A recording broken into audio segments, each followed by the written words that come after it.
कहीं का कोई सारा गांव वाले एकदम बेशरम लल्ला है खुमन। कोई सारे हमारे पीछे पड़ल रहे ना सारा के के एक दिन 2.5 किलो के बम लगा के फोलन पे जाके बटन भी पूरा गाँव उड़ जाई, हम बच जाई। साला के के कोई हमारे पीछे पड़ल नल्ला एक बेशरम कुत्ता साला कहीं के। करे कोड़िया तू सुतले रहबे कि कुछ गईबे गाय गोरी खाई चरी ओरी लेके आइबे घास वास? कैसे बोला तेरा भैया तू? कोड़ी सरबा दिन भर सुतले रहबे? करे सारा ना हमारे घरे खा ले तो मैं बोल ऐसे। हां के जो काट के लेके कोड़े लरे। अरे बाबूजी जाई काट के लेकर आई घसिया। हां ताके भून देने के रे नहीं तो कैसे बोला थे तू? हम तो ऐसे ही बोली बाबूजी। ये हमसे प्यार करत रे पप्पा। अरे हम लइके लका तुझे प्यार करब। ओ माय कर बे तू कहां गेले रे?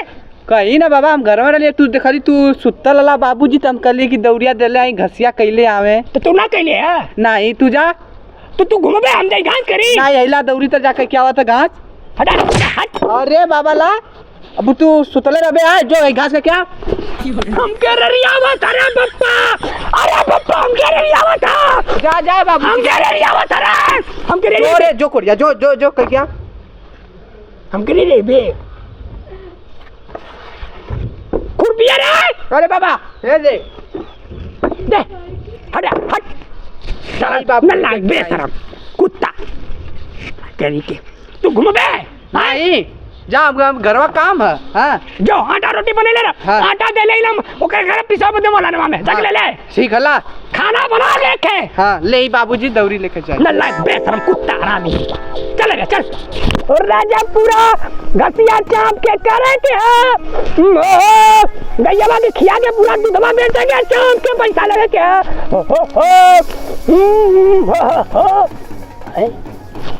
सार कहीं के बाजा बजावत हुआ बतावा हो साला 3 महीना का दिन हो रहा है साला कौनो का मैंने बना देने तरी शादी पड़ल साला कहीं के जब हमार बिया पड़ल है साला पूरा गांव के झाड़ा नेता देली कुल सारे खा के पलटी मार देना बाकी ना सारे खा खाए। अरे तनी बदनाम हो गई सारा को नेता ने सुन करे बिया तो के सराय देखिला हम देख पूरा भाई तोरे बाऊ के जमीन है वो घसिया कर सब कलियो कर तले आजो करबे कैसे गरमा तो बिया गरमाई नहीं हैं अपने भैंसी के घास खियाइबे हम माटी खियाई। अरे भैया हमारे में घसिया ना ला हमारे में गेहूं बोल ला यही बुझा तोरे में लौका हरिया हरिया तो अपने में तू चरी बोए के तू खियाइते ना अपने भैंसिया। अरे गेहूं ला रे भैया काहे तू गेहूं बोले कैसे गरमा तो रे गरमाई नहीं बाबा कल क्या कर भी से आई तोरे बाऊ के जमीनिया कह के तू रखला हमारा बाबू मत जो आई ले जो अपन तगारी मगारी एक गोजी छोटी को ले जो हम ले जो अपने खेते में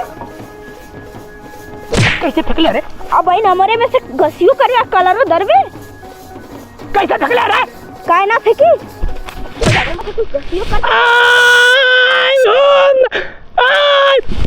कैसे ठकले रे अरे भैया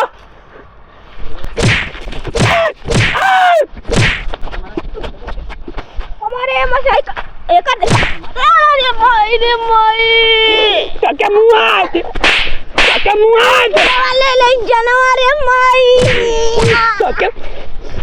क्या मुंह रे भैया बाप रे अब हम अपने भरा बुलाई तो क्या मुआ दे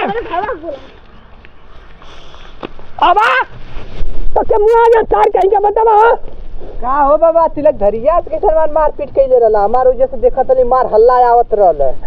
अरे भैया हम घसिया करत रहनी हां तेरे साला आला हां के गरिया में लगल तो तू ना बोलला का बहुत भयंकर मारा पीटी भले रे हम क्या मार देला साहब हम क्या मार देला साहब हचक्का से मरला साहब हचक्का से। अरे बाबा की तू तो ढेर खा लग गल ढेर मार देला जरे हमार गोजिया फेंक देला देखे हां ले आई लिया ला बाबा दे बिया हमार छिट्टवा अरे बाबा लेके आवत थी हमार छिट्टवा ले आवत थी बाबा ले बिया ला बाबा खुरपिया हमारी ही ना समझ आवत था हां ऊ साला कहीं का पाव भर का मारत रहला ना हां अगमा पीछे में हिल गया रे बप्पा।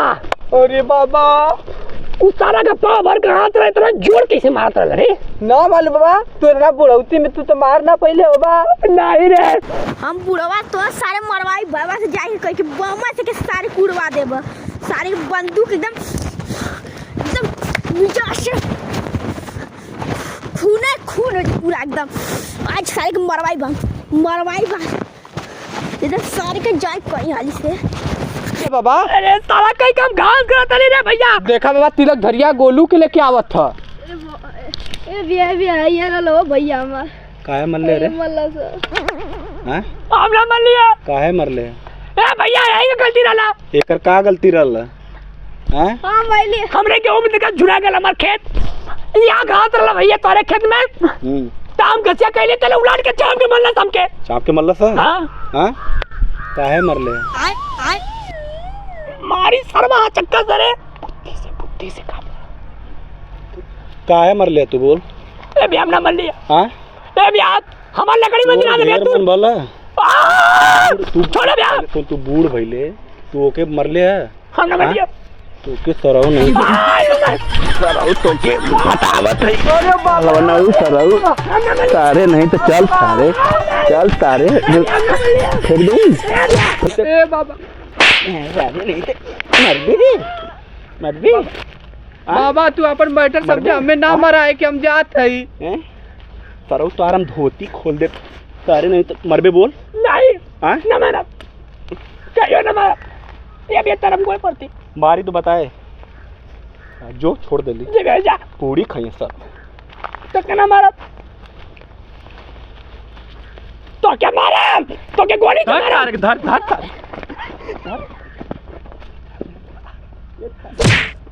नमस्ते भैया, सभी भोजपुरिया समाज के पैर छू के प्रणाम करता नहीं भैया।